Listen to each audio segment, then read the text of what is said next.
최근 한국항공 우주산업 측에서 우리 국민들을 깜짝 놀라게 할 초특급 소식을 발표했는데요. 그것은 바로 KF-21 5호기의 제작과 동시에 노루표 국산 스텔스 페인트 도료를 입히겠다고 공식적으로 선언한 것이었습니다. 현재 한국공군이 노루표 페인트에게 위탁 연구 용역을 맡긴 고성능 전파 흡수 기능을 갖춘 도료 보라매급 한국형 스텔스 페인트가 지난해 개발이 완료됐고 지속적인 연구개발 평가에서 훌륭한 성능을 입증받은 후 KF-21 전투기에 CJ 5호기가 조립이 완료되는 즉시 곧장 적용하는 단계에 돌입했다고 전했는데요. 이에 대해 한국항공 우주산업은 지상시험을 거쳐 내년 7월부터 4년간 2200여 회의 비행시험에 들어가는 KF-21 개발 과정에서 국산 스텔스 도료를 CJ기에 입혀 최상위급 스텔스 성능을 검증하는 방식은 당연한 방식 중 하나라고 자신감 있게 언급했습니다. KF-21 동체 표면에 바르는 도료는 내부 무장창과 적외선 방출 억제 엔진과 더불어 스텔스기의 핵심 기술로 불립니다.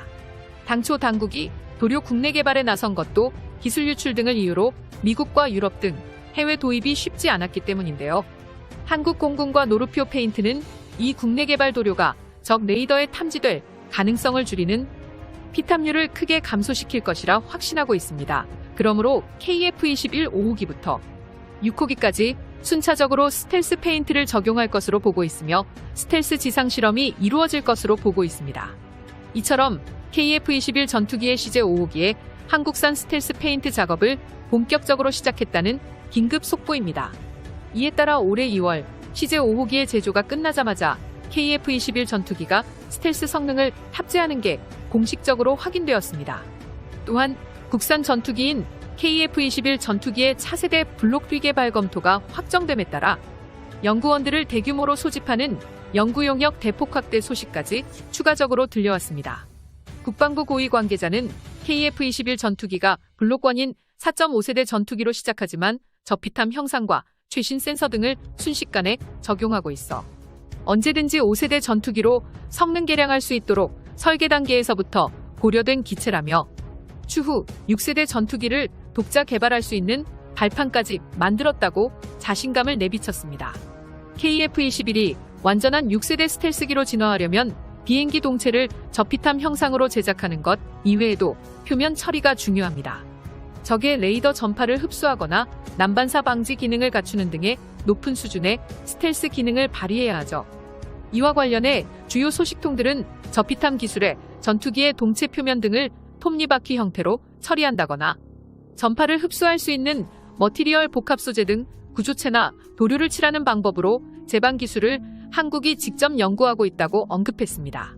노루 페인트처럼 귀여운 노루 마크가 달린 자랑스러운 한국 기업이 스텔스 도료의 무게를 최소화하면서도 내구성과 저피탐 기능을 구현하는 기술을 상당한 수준으로 이미 확보한 것이 전 세계에서 주목되고 있는데요. 특히 이번 한국항공 우주산업의 발언이 가장 중요한 이유로 시제기 출고식을 거친 최초의 국산 전투기 KF-21 전투기의 기술력 발전이 어디까지 진화할지에 대한 결정이 드러나는 순간인 것입니다.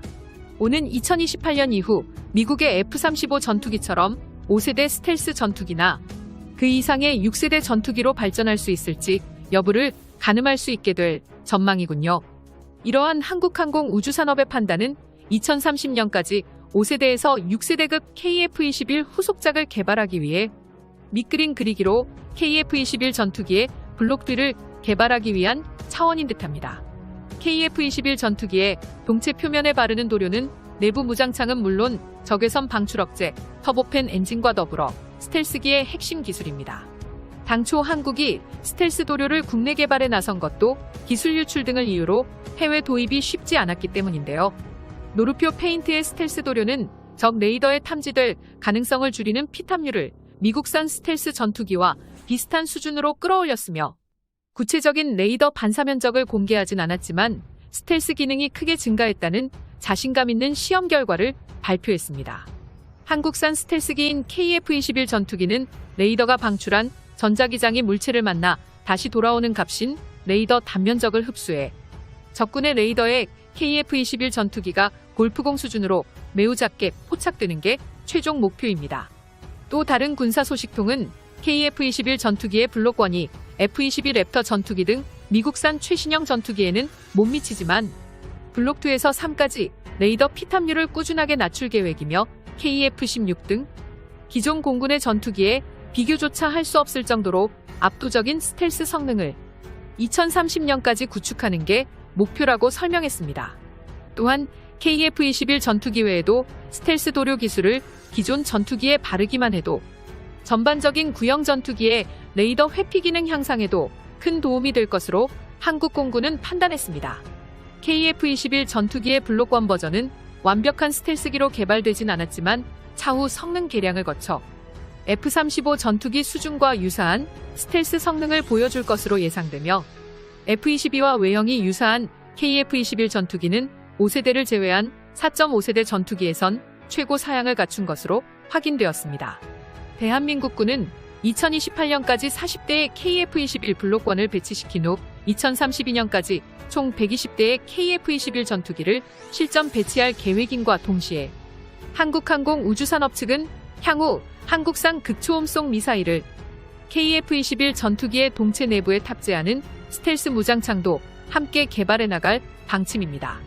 최근 익명을 전제로 KF-21 전투기의 개발 상황에 대해 공식 인터뷰를 가진 고위 관계자들은 KF-21 전투기의 향후 개발 방향에 대하여 실질적인 진화적 성능 개발을 위해 국내 연구 용역 과제를 실시간으로 진행하고 있다며 단계적 진화적 성능 개량을 통해 KF-21 전투기의 6세대까지 계단식 개발을 하는 계획을 갖고 있다고 전했습니다. 구체적으로 보자면 2026년까지 공대공 능력을 갖춘 KF-21 블록 1이 개발되고 2028년까지 공대지 무장을 겸비한 KF-21 블록 2가 추가로 개발이 완료됩니다. 한국산 타이타늄 합금과 알루미늄 탄소섬유, 복합재 등 다양한 금속 및 비금속 복합재를 적용한 KF-21의 동체는 기체 제작 공정의 분말 소결 방식의 3D 프린팅 기술과 확산 접합 기술이 전투기 설계 방식에서 세계 최초로 적용되었습니다. 기체는 모듈식 설계 개념을 적용한 세미 모노코크 형식을 포함해 이렇게 만들어진 부품들이 하나의 동체로 구성되었죠. 현재 시점에서는 주입과 미익 후방 동체 스킨에 일반 형태의 복합재가 적용되지만 신형 복합재료 적용 부위를 확대하고 KF-21 전투기에 페인트 도료를 직접 적용하기 위해 스텔스 지상 시험을 진행하게 되었는데요.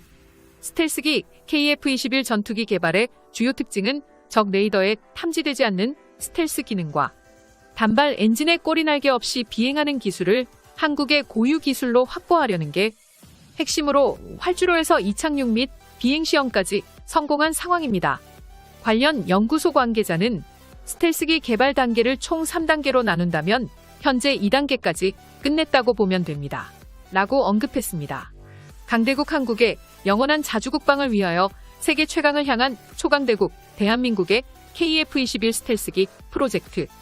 영상의 정보가 도움이 되셨다면 채널명 대구구려제국 구독과 알림 설정 진심으로 감사드립니다.